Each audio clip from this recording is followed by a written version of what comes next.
I went to the United States Naval Academy from 1957 to 1961, graduated in the top quarter of my class. I was awarded 2 Silver Stars, 2 Bronze Stars, 2 Legions of Merit, and 2 Purple Hearts. I think I can say with authority that the prisoner of war experience is not a good prerequisite for a President of the United States.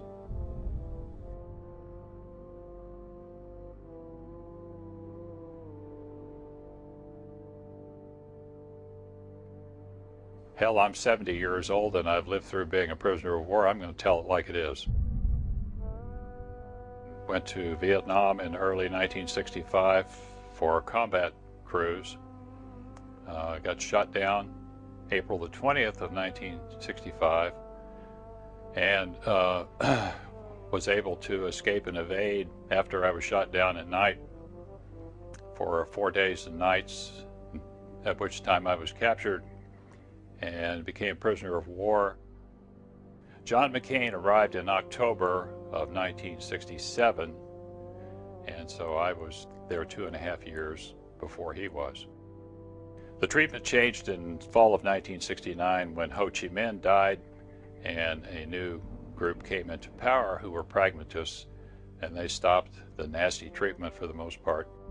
So John has allowed, I think, the media to make him out to be the POW, the hero, and in fact there were over 600 just like him who performed just as well.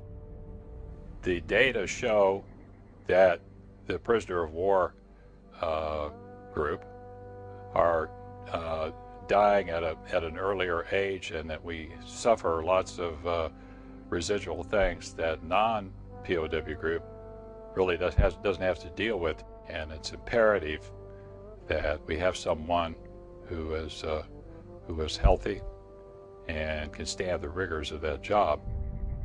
I started having friends I play golf with and friends in other aspects in the community service that I'm involved in here in the Monterey Peninsula, and family members, and everybody coming up to me and say, "Hey, you knew John McCain. What do you think of him?" Well, most of my experience with him was living across the hall from him, and he was well known by his own classmates and everybody that knew him as a very volatile guy, and he would blow up and go off like a Roman candle at any possible time. He was very sensitive and touchy and just easy to anger. The world is such a dangerous place, and he has shown himself already to be bellicose with regard to making other wars in other places, in Iraq and threatening Iran. And John McCain is not somebody that I would like to see with his finger near the red button. It has been very disappointing to watch him pander to his various political bases and change his stances on things. For example, even his stance on religion. I knew him many years ago, and John was very apathetic about religion, and now all of a sudden he's become an evangelical so that he can bring in that base.